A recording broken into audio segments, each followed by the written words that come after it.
जीवन में एक घड़ी आती है जब हमको सब कुछ बेकार लगता है, लगना चाहिए। वह घड़ी ऊपर से हम थोपने से नहीं होता, वो सहज ही होता है।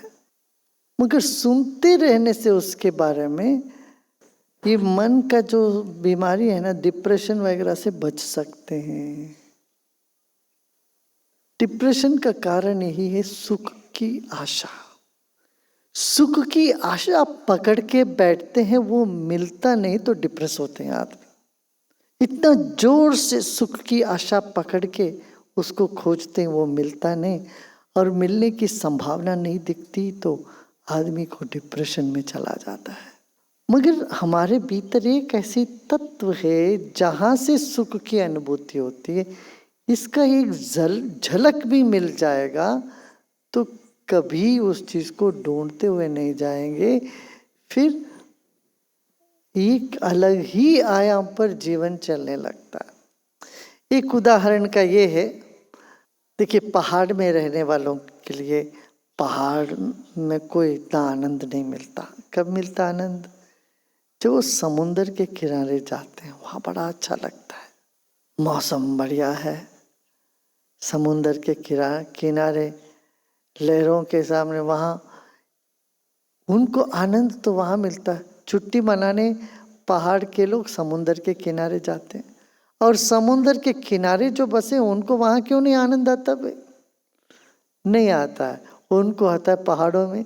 अरे बर्फीली पहाड़ जब होता है, वहाँ बर्फ गिरता है, चलो दौड़ो, कुल्लू मनाली हिमाचल प्रदेश चलते हैं, वहाँ जाते हैं। वहाँ उनको वाह कितना सुंदर है, सुंदरता का अनुभव, सुख का अनुभव इस परिवर्तन में ही मिलता है। हम क्या समझते हैं उस चीज के लिए, वस्तु में सुंदरता या उस परिस्थिति में, व्यक्ति में सुंदरता का अनुभव के पीछे हम दौड़ते रहते हैं, फिर थोड़े दिन के बाद वो नहीं होता। मान लो पहाड़ के रहने वाले अपना पूरा घर भर वहाँ बेच उच के समुंदर किनारे में आ गए, गोवा में आ गए। अब गोवा में कुछ दिन रहने के बाद, कुछ दिन तो अच्छा लगा, साल 2 साल के बाद अरे पहाड़ में ये अच्छा था, बड़ी गर्मी है, यहाँ पसीना आता है, ये वो सब। फिर पहाड़ में जाओ और पहाड़ इस तरह से किसी एक परिस्थिति में सुख की अनुभूति नहीं होती हमेशा के लिए। तो मन दौड़ता है, थोड़े दिन इसको करके फिर उसमें उसमें उसमें उसमें छलांग लगाने का आदत बन जाता है मन को। अब क्या, दो मन शिमला से तो हट गया, अभी गोवा में पूरी तरह से गोवा की आदि नहीं हुई। इस बीच की मन की अवस्था में सुख की एक झलक मिली, मगर हमने सोचा वो सुख हमको गोवा में है, शिमला में नहीं था, समझते हैं।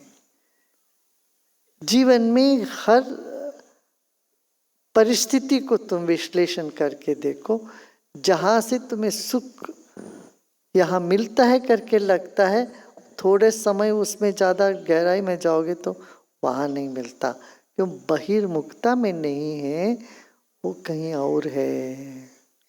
ऐसे लोग पार्टनर बदलते रहते हैं, एक पार्टनर के साथ बड़े मेरे लिए तू, तेरे लिए मैं, be made for each other करके, अरे तेरा बिना तो जिंदगी जी नहीं सकता हूँ, प्रेम में पड़ जाएंगे।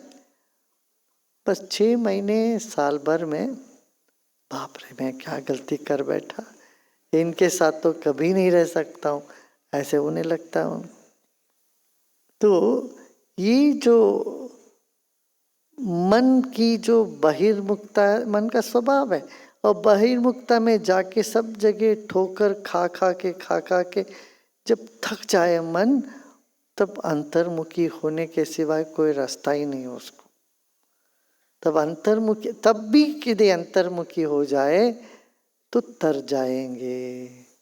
बुद्धिमान क्या देखते हैं? चारों ओर देखते हैं, सब लोगों का अनुभव अपना अनुभव मानते हैं, फिर ठोकर खाने की जरूरत नहीं, उसके बगैर भी वो ये सब में कोई रस नहीं है करके अंतर्मुखी होते हैं। तब जानता है, अरे मैं सुख देने के लिए आया, मैं सुख मांग के फिरने के लिए नहीं आया। दुनिया में हम क्यों आए? अरे सबको सुख देने के लिए आए, सुख मांगे फिरो मार खाओगे। ये ज्ञान की अवस्था है। जब कभी भी तुम्हें ऐसा लगे मुझे सुख की चाह नहीं है, पर मैं सुख देने के लिए आया, सबको सुखी देखने के लिए आया हूँ, तो तुम्हारे जीवन में एक बहुत बड़ा परिवर्तन हो जाएगा। तुम्हें कोई ताकत दुनिया में डिप्रेस कर ही नहीं सकती। नहीं तो डिप्रेस हो जाओगे इस चीज को लेके, उसको लेके, उसको लेके, उसको लेके। ये सोचना चाहिए हम सेवा करने के लिए आए हैं। अरे सेवा करने से फल क्या मिलेगा ये मत सोचना, सेवा ही फल है। सेवा करने का एक मौका मिला, यही फल है। क्यों? इसका फल यदि और कुछ हो तो आनंद ही है, आनंद के अलावा और कुछ नहीं, आनंद ही इसका फल है। तो आनंदित होके जीवन व्यतीत करना है। देखते देखते देखते सब खत्म हो जाए। इसलिए ये नहीं है जी, वो नहीं है जी, वो वैसा है, ये वैसा है, ये मेरे को देखा, वो नहीं देखा, ये सब दुनिया भर की शिकायतें हमारे दिमाग में जो घुस जाता है, इससे हम खुद भी दुखी रहते हैं, औरों को दुखी करते रहते हैं। क्या है कि नहीं? तो पतंजलि महर्षि कहते हैं कि ये सब ठीक है, मगर सिद्धावस्था में जब तुम पक्के हो जाओगे,